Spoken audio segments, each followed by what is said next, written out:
Good morning. जैसे कि आप लोग जानते हैं कि स्लैट और नेट के एग्ज़ाम बहुत क्लोज है। मैं आपको जो वीडियो बता रही हूँ उस पर बेसिक वो टॉपिक ज़्यादातर लिए हैं मैंने जो कॉमर्स के लिए बहुत ज़्यादा इम्पॉर्टेंट है। आप अगर पिछले 3 या 4 साल के कॉमर्स के पेपर्स को देखेंगे तो आप नोटिस करेंगे कि ज़्यादातर टॉपिक्स रिपीट हो रहे हैं या एटलीस्ट हेडिंग्स रिपीट हो रही है।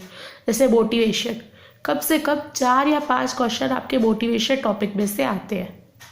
या फिर आप टैक्सेशन ले लीजिए, नेट के लास्ट के 5 क्वेश्चंस हमेशा टैक्सेशन टॉपिक से रहते हैं। उसके बाद मोदिगिनी मिलर अप्रोच, वॉल्टर अप्रोच, बहुत सारे ऐसे टॉपिक्स हैं जो कंटिन्यूसली रिपीटेशन फॉर्म में है। तो मैं अपने वीडियोस के ज़रिए इन सारे कॉमन टॉपिक्स को एक एक करके समझाने की कोशिश करूँगी। सबसे पहले तो आपको ये समझना है कि इतने बड़े टॉपिक्स में से आप किन चीज़ों पर ज़्यादा ध्यान दें और किन चीज़ों पर ज़्यादा ध्यान नहीं दें। जैसे अपना टॉपिक है बिजनेस एनवायरनमेंट। बिजनेस एनवायरनमेंट में ज़्यादा से ज़्यादा आपको टाइप्स ऑफ एनवायरनमेंट पढ़ने हैं और जो सबसे इंपॉर्टेंट चीज़ पढ़ने के लिए है वो 1991 की इकोनॉमिक पॉलिसी। 1991 की इकोनॉमिक पॉलिसी से 1 या 2 क्वेश्चन आएंगे ही आएंगे, जिसमें से खासकर इंपॉर्टेंट टॉपिक है कि आप फॉरेन डायरेक्ट इन्वेस्टमेंट कितनी कर सकते हैं, या आपके यहाँ प्राइवेटाइजेशन और ग्लोबलाइजेशन कैसे हुई, या 2 देश मिलकर किस तरीके से बिजनेस को चला सकते हैं, जैसे मल्टीनेशनल कंपनीज और जॉइंट वेंचर्स। इन सारे टॉपिक्स को हम धीरे धीरे कवर करने की कोशिश करेंगे। लेकिन सबसे पहले जो मैंने टॉपिक पसंद किया है, जो कि मेरा फेवरेट टॉपिक है, मोटिवेशन। मोटिवेशन में बेसिक मीनिंग या फैक्टर्स इतने इंपॉर्टेंट नहीं है, क्योंकि जाहिर सी बात है ये तो हर कोई जानता ही होगा। हमें मोटिवेशन में सबसे ज़्यादा जिस चीज़ पर ध्यान देना है वो है मोटिवेशन की थ्योरीज। मोटिवेशंस की 8 मेन थ्योरीज मानी जाती हैं। हाँ, हम लोग नॉर्मली मैस्लो को बहुत ज़्यादा इंपॉर्टेंस देते हैं, लेकिन मोटिवेशन का ये लोग एक क्वेश्चन में ही 4-5 थ्योरीज कैलकुलेट कर लेते हैं। जैसे ये चारों थ्योरीज का नाम लिखकर और दूसरी तरफ चारों थ्योरीज के टाइप्स के बेसिक डिटेल्स लिख के, और आपको ज़्यादातर मैचिंग से मिलाना होगा कि कौन सी थ्योरी कौन सी है। तो सबसे पहले मैस्लो की थ्योरी। मैस्लो की थ्योरी ज़्यादातर कॉमर्स के अच्छे स्टूडेंट्स ने पढ़ी ही होगी। मैस्लो की थ्योरी में मैस्लो ने ये कहा है कि इंसान के जो नीड्स हैं उनको उसने 5 पार्ट में बांटा है, और उसने ये माना है कि जब तक एक नीड पूरा नहीं हो जाता तब तक आप दूसरे नीड पे नहीं जा सकते। सबसे पहले अगर एक भिखारी है, बिल्कुल गरीब है, मर रहा है, तो वो तारीफ से तो मोटिवेट होगा नहीं। जैसे आप किसी भिखारी की तारीफ करके बोलो कि आप बहुत अच्छे हो, समझदार हो, कि आप हमारा ये काम कर दोगे, तो उसे कोई फर्क नहीं पड़ता कि आपने उसकी तारीफ की। उसके लिए आपकी तारीफ यूजलेस है। उसके लिए क्या मायने रखता है? खाना। आप उसे कुछ खाने के लिए ऑफर करो या कपड़े ऑफर करो या उसकी बेसिक नीड्स को फुलफिल करो। ये बेसिक नीड्स को फुलफिल करना उसके लिए तारीफ से कई गुना ज़्यादा मायने रखता है। जबकि अगर आप किसी एक रिच पर्सन को पैसे की लालच दोगे, 100 रुपए का नोट देके बोलोगे कि आपका काम करके दे, तो क्या वो करके देगा? नहीं। उसको 100 रुपए के नोट से कोई फर्क नहीं पड़ता, क्योंकि वो करोड़पति है, वो अरबपति है, वो उसे अफोर्ड कर सकता है। वो उल्टा 100 के बदले आपको 120 देके कहेगा तुम मेरा काम करके दो। वो किस चीज़ से मोटिवेट हो सकता है? मे भी आप उसकी बहुत ज़्यादा तारीफ करो, उसकी प्रोग्रेस के बारे में बात करो, उसकी इंपॉर्टेंस उसे यकीन दिलाओ। आप ये दिलाओ कि उसको आपको उसकी ज़रूरत क्यों है, तो मे भी वो आपका काम करने के लिए मान जाए। इसका मतलब ये है कि मोटिवेशन प्रोसेस बहुत कॉम्प्लेक्स है। हमें ये ध्यान देना होगा कि कौन किस चीज़ से मोटिवेट होगा। मोटिवेट का मतलब है किसी भी पर्सन को इन्फ्लुएंस करना कि वो हमारा काम अपनी खुशी से करे। तो मैस्लो ने ये किया कि लोगों को अलग अलग पार्ट्स में डिवाइड कर दिया। उसने एक ट्रायंगल के बेसिस पे इस काम को बांटा।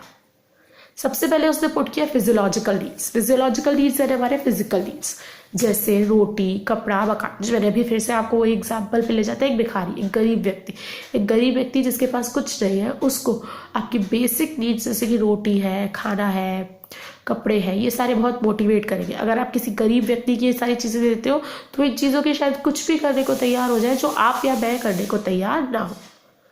लेकिन एक बार जब उसके नीड्स कंप्लीट होने लगेंगे तो वो ये सोचेगा कि आज तो आपने नीड सेटिस्फाई कर लिए, कल को ये नीड्स कहाँ जाके सेटिस्फाई होंगे। तो मे बी वो चाहे कि ये नीड्स परमानेंटली सेटिस्फाई होते रहने चाहिए। इसके लिए वो एक सिक्योर जॉब चाहेगा जिससे उसे रेगुलर इंटरनल पे इनकम मिलती रहे। तो ये है उसकी सिक्योरिटी नीड्स। सिक्योरिटी नीड्स में वो क्या चाहता है, एक परमानेंट सोर्स ऑफ इनकम, ताकि उसको परमानेंटली पैसा एक फिक्स टाइम इंटरवल के बाद मिलता रहे, ताकि वो नीड्स ताकि उसके फिजियोलॉजिकल नीड्स ना कि आज पूरे हो बल्कि आने वाले समय में भी पूरे हो जाए। और जब एक पर्सन सेटिस्फाई हो जाएगा कि हाँ उसकी जॉब परमानेंट हो गई है, तो वो जॉब पे परमानेंसी के लिए हार्डवर्क नहीं करेगा। जैसे मैंने आपको नई जॉब पर रखा और मैंने आपसे कहा कि 15 डेज हार्डवर्क करो, और आपके हार्डवर्क के बेसिस पे मैं डिसाइड करूंगी कि मैं आपको परमानेंट कर रही हूँ या नहीं। तो बहुत हार्डवर्क आप करोगे, लेकिन जैसे एक बार मैंने आपको परमानेंट कर दिया तो फिर अब परमानेंट होने के लिए आप और हार्डवर्क नहीं करोगे। यह जब होता है आपके सोशल नीड्स का। जब भी हम किसी नई ऑर्गेनाइजेशन से जुड़ते हैं, है ना, जैसे मैं किसी नई जगह गई तो मैं हमेशा चाहूंगी कि एटलीस्ट मैं वहाँ टाइम स्पेंड करने वाली हूँ, डेली 8 घंटा रहने वाली हूँ, तो कम से कम कुछ ऐसे लोग हो जिनसे मैं बात कर सकूँ। और सामने से जाकर फ्रेंडशिप करना शायद इतना इन्फ्लुएंसिंग ना हो जितना मेरी तारीफ हो। तो अब मैं हार्डवर्क क्यों करूँगी, अब मैं हार्डवर्क करूँगी लोगों को दिखाने के लिए। अगर बहुत ज़्यादा हार्डवर्क करूँगी, मैं आउटशाइन करूँगी, तो लोग मुझे नोटिस करेंगे, और अगर मुझे नोटिस करेंगे तो मेरे साथ अच्छे रिलेशनशिप्स में आएंगे। आप आफ्टर ऑल ये एक वर्क प्लेस है, आप वर्क प्लेस में वर्क करके ही आगे बढ़ सकते हो। तो यहाँ पे लोगों के बीच अपनी इमेज बनाने के लिए, सोशल सर्कल बनाने के लिए, लोगों के सामने अपनी पहचान बनाने के करते हैं। तो सोसाइटी में इम्प्रूव होने के लिए हम हार्डवर्क कर रहे हैं। एक बार जब मेरे फ्रेंड्स बन जाएंगे, मार्केट में मेरी एक अच्छी इमेज बन जाएगी, तो फिर शायद मैं इसके लिए हार्डवर्क करना छोड़ दूँ। यहाँ मैस्लो की मैं 3rd स्टेज क्रॉस कर जाती हूँ, जो कि थी सोशल नीड्स। उसके बाद आती है steam needs, ESTEEM, esteem. Esteem needs मतलब प्रोग्रेस की इच्छा। मैं कब तक इस पॉइंट पे रहूँगी, मुझे स्टेटस चाहिए, पावर चाहिए, प्रमोशन चाहिए, हाई डिग्री चाहिए, हाई सैलरी चाहिए, मुझे अब इम्प्रूव करना है, मुझे ग्रोथ चाहिए, मुझे काफ़ी ज़्यादा चाहिए पहले से। अब जो व्यक्ति है वो अपनी प्रेजेंट लाइफ से सेटिस्फाइड, ओवर सेटिस्फाइड हो गया, वो और ज़्यादा चाहता है, इम्प्रूवमेंट चाहता है, तो वो उस इम्प्रूवमेंट के लिए हार्ड वर्क करेगा और अपने बॉसेस को दिखाएगा, अपने एम्प्लॉयर्स को दिखाएगा कि हाँ मुझे वो पोटेंशियल है, और इस पोटेंशियल को दिखाने के लिए वो बहुत ज़्यादा हार्ड वर्क करेगा। लेकिन एक बार जब उसे अच्छा स्टेटस मिल जाएगा, अच्छा प्रमोशन मिल जाएगा, वो ऊंचाइयों पे छू जाएगा, फिर उसकी अचीव नीड्स भी धीरे धीरे कम होने लगेगी। आखिर कब तक इंसान अचीवमेंट के पीछे भागता रहेगा। एक ऐसा पॉइंट आता है, एक ऐसा लेवल आता है जब इंसान अचीवमेंट पा लेता है, ही सेटिस्फाइड। अब लाइफ में जो वो काम कर रहा था, कहीं ना कहीं वो उससे सेटिस्फाई हो चुका है, अपने सोशल लाइफ से सेटिस्फाई हो चुका है, अपने पावर, अपने स्टेटस से सेटिस्फाई हो चुका है।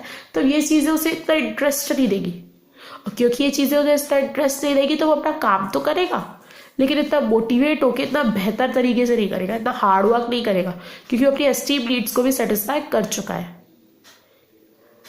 इस कंडीशन में अब वो अपने बेहतर नीड्स ढूंढेगा, जो कि है self actualisation needs, challenging work. कितनी बार हम बच्चों से कहते हैं कि मैं चैलेंज करता हूं, तुम ये काम नहीं कर सकते, और बंदा झट से उठ के उस काम को करने के तैयार हो जाता है, जस्ट टू प्रूव कि हाँ मैं इस काम को कर सकता हूं। यहाँ हम खुद के साथ चैलेंज पे है, मैं खुद को दिखाना चाहती हूँ कि ये अलग काम मैं कर सकती हूँ या नहीं, लाइफ में मुझ में और करने की क्षमता है या नहीं। तो जब ऐसे लोगों को बहुत चैलेंजिंग काम दिया जाता है, कुछ अलग काम दिया जाता है, तो वो उस चैलेंज को पूरा करने के लिए ही, उस काम को करने के लिए तैयार हो जाता है। ये आपका सेल्फ एक्चुअलाइजेशन लास्ट पॉइंट है। इसके साथ आपके मैस्लो की थ्योरी खत्म हो गई।